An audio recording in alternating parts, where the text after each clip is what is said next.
बमण शब्द का प्रयोग वेदों और पुराणों में तो नहीं किया गया है। वेदों और पुराणों में बमण शब्द की जगह है ब्राह्मण शब्द का प्रयोग किया गया है। इसीलिए बमण शब्द का अर्थ जानने के लिए मुझे बौद्ध ग्रंथों का सहारा लेना पड़ेगा। धम्मपद में एक बमण बग्ग है। बग्ग का यहाँ पे अर्थ है कि वर्ग है, जिसमें बमण के बारे में 41 गाथाएं हैं। उन गाथाओं के माध्यम से आप बमण के बारे में विस्तार से जान सकते हो। जिन लोगों ने धम्मपद को पढ़ा है उन्हें मालूम होगा। और धम्मपद में बमणों के संबंध में जो 41 गाथाएं हैं, उनमें से 27 गाथाएं ऐसी हैं जिन्हें भगवान बुद्ध ने स्वयं जैतवन विहार में कहा था। आपको बमण के बारे में जानना है, धम्मपद में विस्तार से इसकी चर्चा की गई है। लेकिन अगर आप हिंदी अनुवाद पढ़ोगे तो वहां बमण की जगह ब्राह्मण शब्द का प्रयोग किया गया है। ये बात आपको ध्यान रखनी है। बुद्ध कहते हैं, यदा द्वेषु धम्मेषु पारगु होती बमणो अथस्य सभ्य संयोगा अतथंग गच्छन्ति जानतो।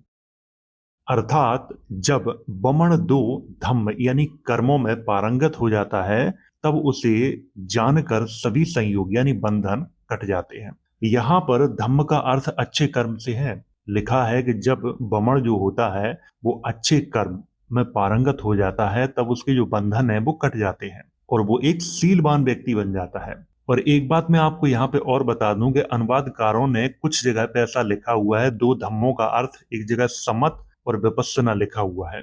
शायद आप अनुवाद पढ़ोगे तो आपको ये भी मिल सकता है, लेकिन मैं आपको पहले ही इसकी जानकारी दे रहा हूं।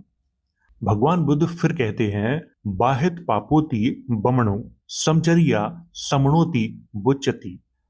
अर्थात जिसने पाप को धोकर बहा दिया है वह बमण है, जो समता का आचरण करता है वह समण है।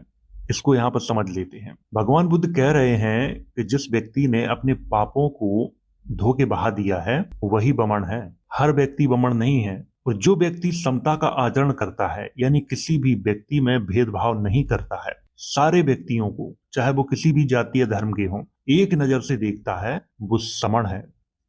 यहाँ पर भगवान बुद्ध बमण और समण दोनों का स्पष्ट रूप से अर्थ बताते हैं। बमण समण शब्द साथ में प्रयोग होते थे। अशोक के अभिलेखों में भी दोनों शब्द साथ में प्रयोग किए गए हैं। ब्राह्मी लिपि में जिसे बमण कहा जाता था, उसी को खरोष्टी लिपि में ब्रमण या बम्हन कहा जाता था। ब्राह्मी लिपि में जिसे समण कहा जाता था, उसे ही खरोष्टी लिपि में श्रमण कहा जाता था। बमण समण शब्द बुद्ध के अनुयायियों के लिए प्रयोग किए जाते थे। इसको आपको ध्यान रखना है। और बुद्ध के अनुयायी सिर्फ भारत में ही नहीं थे, पूरे एशिया में फैले हुए थे। और आपको ये भी ध्यान रखना है कि जो ब्राह्मी लिपि है, जिसे धम्म लिपि भी कहा जाता है, उसमें बमण कहा जाता है। और वही शब्द को अगर आप पश्चिमी भारत में चले जाएं, पाकिस्तान अफगानिस्तान वाले एरिया में जहां पे खरोष्टी लिपि चलती थी, बमण का ब्रह्मण हो जाता है या बम्हन हो जाता है। अशोक के अभिलेखों में ऐसा ही लिखा हुआ है। अभी आगे मैं उसकी चर्चा करूंगा। और ब्राह्मी लिपि में जिसे हम समण कहते हैं, वही खरोष्टी लिपि में श्रमण हो जाता है। और श्रमण शब्द का प्रयोग संस्कृत में किया गया है और बमण की जगह ब्राह्मण शब्द का प्रयोग किया गया है। आज हम इन दोनों को अलग देखते हैं, समण और बमण को। हालांकि समण तो है ही नहीं, बमण ही मौजूद है। सम्राट अशोक के अभिलेख। सम्राट अशोक का शहबाज गढ़ी से